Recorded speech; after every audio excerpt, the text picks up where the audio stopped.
it's time for my NFL Power Rankings for Week 17 as we approach the final stretch of the NFL season. It's been an incredible year so far. So many unpredictable moments, so many unique teams, and it's just been an incredible year so far. Let's get right into my power rankings for Week 17. Final 2 weeks left in the season. Number 1 is the Ravens, of course. At 12-3, they get a huge win over the 49ers, 33-19. They forced 5 interceptions of the 49ers, 4 on Brock Purdy, 1 on Sam Darnold, who came in later in the game. And Lamar Jackson has officially put himself in the MVP race, had 250 yards and 2 touchdowns against that 49ers team on the road. That's a huge win. Ravens clearly the best team in the league right now. 4 sacks by the defense. The Ravens offense did not turn the ball over. And, Zay Flowers is good. Lamar Jackson has some receivers to throw to. And that team is looking really, really strong to make their Super Bowl run. Number 2, the 49ers jumped down from number 1 to number 2 simply because of their loss to the Ravens. Now at 11-4, they were just not competitive in the second half. Purdy did obviously not play good enough in this game. They should have been sticking more towards running the ball with McCaffrey, and some interceptions were not his fault. His passes were tipped up into the air. Ravens defense made a play on it, and good for them. But the 49ers defense was not too great, but the 4-5 turnovers by the offense certainly did not help their cause. Just not a typical 49ers performance. It was an off game for them. They're still going to be there at number 2. They're the best NFC team. Kind of some injuries on their offensive line. Deebo Samuel did not get involved as much as well.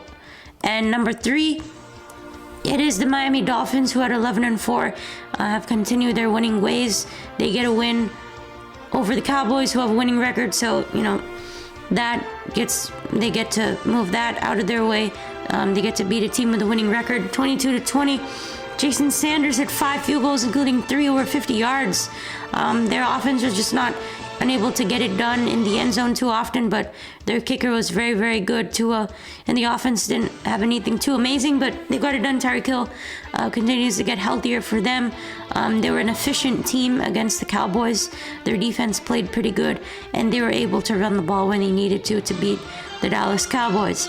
And number 4 is the Philadelphia Eagles, staying right there in the top 5. They get it done versus the Giants. Not a very convincing win, but they do get it done, 33-25. They had a silly fumble on a kickoff. They had a Jalen Hurts pick 6. Just really some strange mistakes from Philly that you just don't see from them.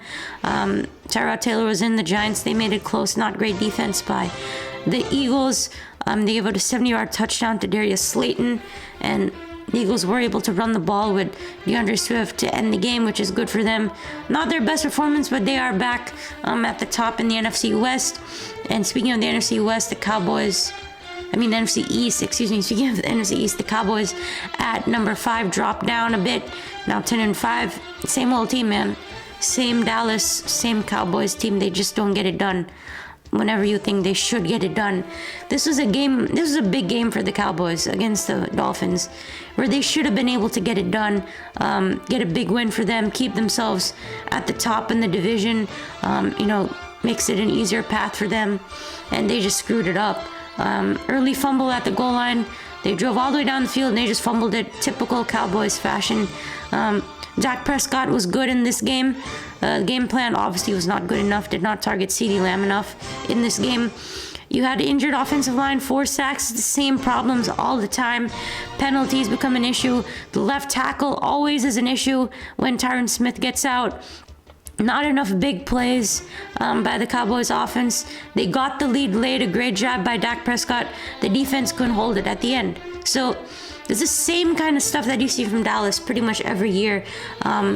And I just really don't know what to expect of them. They dominated the Eagles a few weeks ago. Then they get destroyed by the Bills, and then they lose a disappointing game to the Dolphins. So they're still in the top 5. You just don't know what you're getting out of them. Number 6, the Lions. Congrats to them. 11-4. They just won the division for the first time in 30 years, and they were able to make the playoffs for the first time since 2016. So good for Detroit. They're going to be playing the Cowboys this week. That's going to be a good game. The offense has been great. Goff and then Jahmyr Gibbs and Laporta, St. Brown, they've all been great. 30-24 win over the Vikings. Still some bad losses on their schedule. They did lose to the Bears, and they're a solid team, but I'd still put the Cowboys ahead of them just because the Cowboys are a better team, in my opinion, talent-wise. At number 7, the Cleveland Browns at 2-5. They continue to win, even with Joe Flacco, who threw almost for 400 yards. Amari Cooper had above 260 yards receiving and 2 touchdowns. They were up 36-7 against the injury-riddled Texans. Ended up winning at 36-22. 418 yards of offense against the Texans.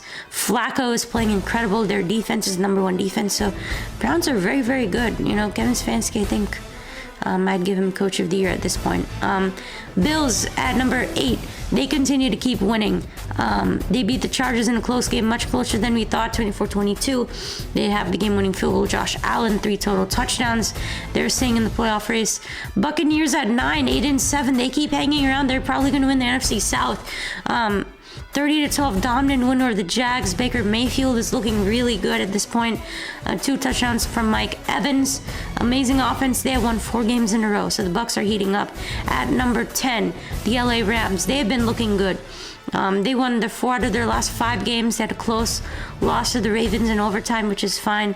Stafford's been looking great. They're up 27-7 against the Saints. Almost 500 yards of offense. Puka Nacua is looking great. They beat the Browns. They beat the Seahawks. The Rams are heating up, and they're going to make the playoffs, in my opinion, for sure. At number 11 is the Seahawks. At 8-7, they beat the Eagles 2 weeks ago with Drew Lock. Then they beat the Titans on the road, getting Geno Smith back, 20-17. They get a clutch win. They've been looking better.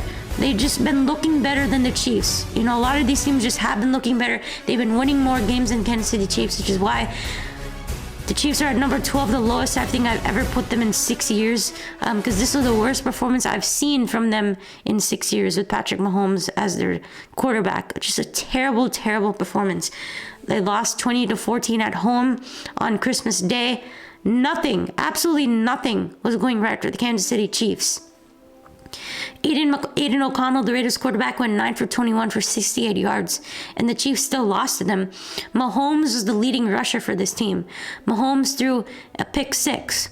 The Chiefs had a terrible fumble, which was returned for a touchdown by the Raiders. They were 5 out of 16 on 3rd down. They gave up 4 sacks. They had 2 turnovers. It's not good. It's just not good. They had negative 18 yards in the first quarter. Their defense is great. Their offense has been terrible. I just don't know what to make of them. Bengals at home, that's going to be a tough game.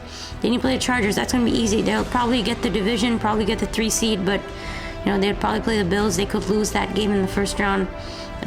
If they do, and Mahomes will play on the road for the first time in his career. So, not a good team at all. I think a lot of these teams are looking better. Texans at 13, they get still there partly because of the amount of injuries that they've been having. This is not the actual Texans team that we think they are when they played the Browns. No CJ Stroud, no Will Anderson. That hurts them a lot. They're missing a couple guys on defense. Jimmy Ward went down. Jonathan Grenard went down as well. So they were just too injured. You're going to get CJ Stroud back this week. He's practicing today, which is why the Texans are at number 13 ahead of the Jaguars, because they're probably going to be looking a lot better this week. The Jaguars, they've lost 4 games in a row, have been just looking terrible. They've been reeling, which is why the Texans, they won 2 out of their last 4 games. They beat the Titans with Case Keenum and their defense. So they beat the Broncos before that. The Texans, they're hanging in there at 8-7, which is why I'm keeping them up here. I think they'll make the playoffs if they win these final 2 games. They should be able to do that. I think they're better than the Colts. I think they're better than the Jaguars, quite simply, when CJ Stroud is back there. So those are my top 14. Obviously, those are the 14 teams I think will make the playoffs. It's going to be a close finish. A lot of crazy finishes coming up in the AFC wildcard. And NFC wildcard is just jam-packed, so tight. It's going to be so much fun. Some great games coming up this week. So, hope you guys enjoyed my power rankings. Hit the like, subscribe, and comment what you think of my power rankings and the Chiefs being at number 12. I will see you in the next one.